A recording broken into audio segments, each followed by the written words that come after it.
Yeah, hi there. In this tutorial, we are going to cover datetime module of Python. So Python has a module datetime. This module is used to work with date and times. So to begin with, we have to import the module import datetime. So let's see what is the minimum and the maximum year that is supported by this datetime module. So we can get it using print. We are printing datetime.min year and datetime.max year.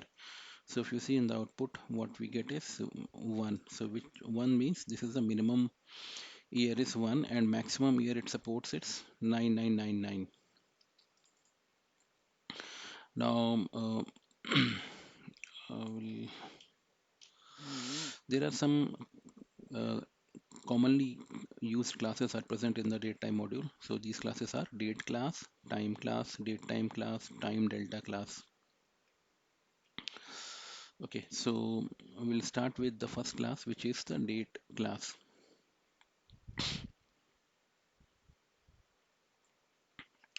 So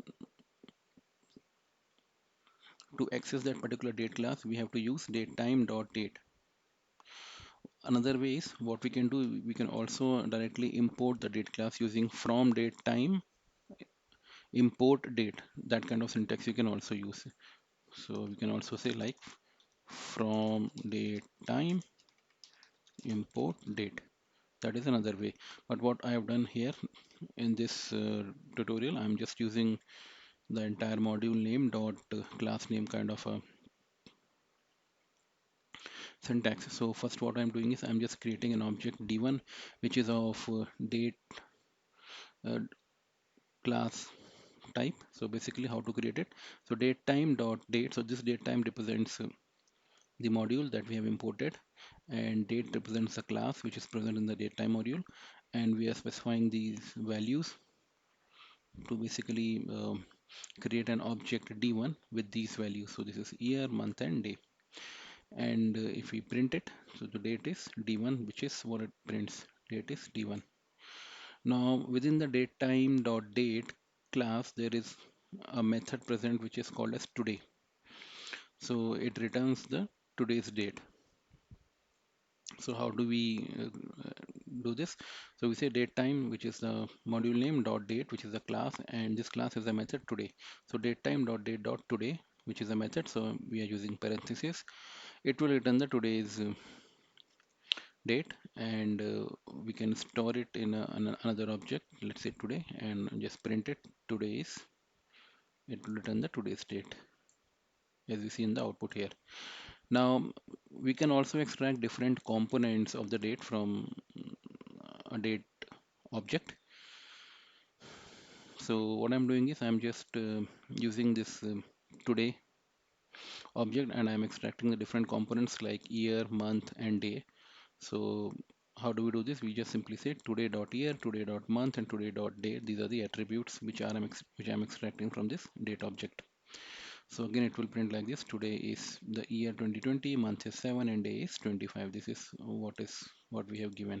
So in this way we can print the date in a custom formatted way. Now to get a date from a timestamp, let's say if we have a timestamp which is nothing but the number of seconds passed since epoch, which is January 1, 1970 midnight.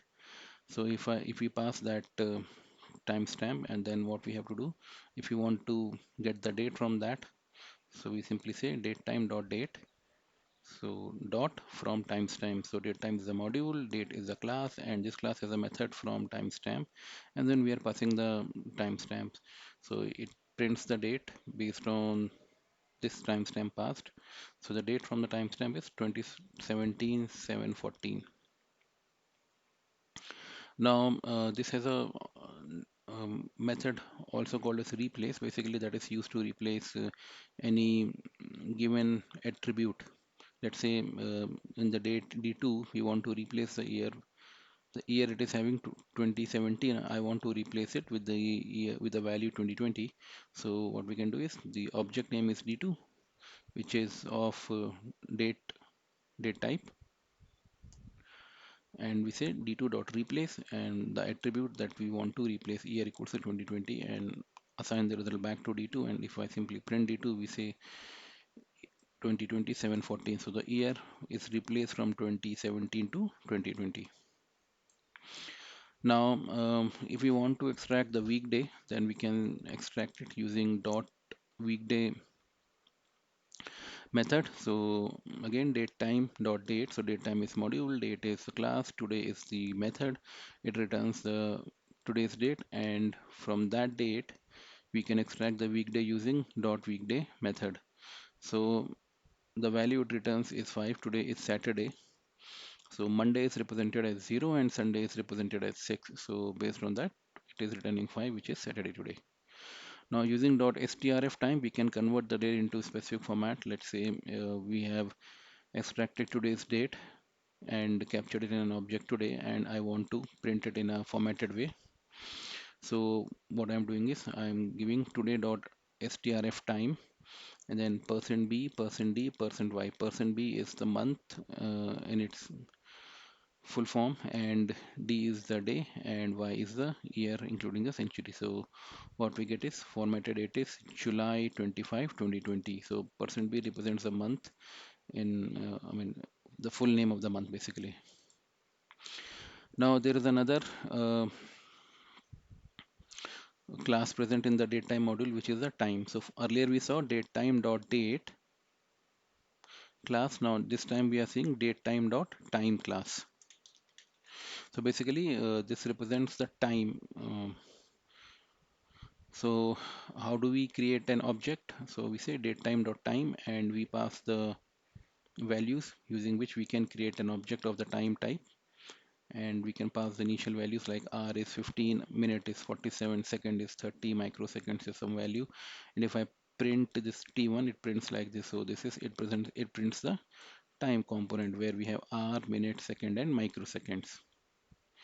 Now the next class which is present in the datetime module is the datetime class itself.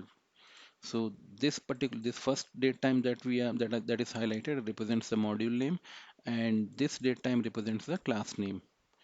So we are accessing the date time class of date time module. Okay. Now this date time basically class, it contains both date and the time information.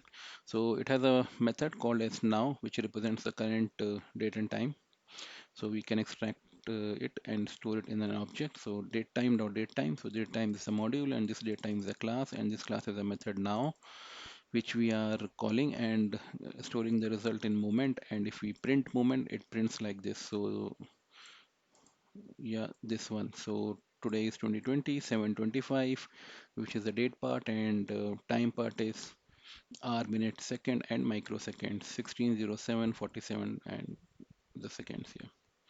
Now again we can extract the different components from this moment.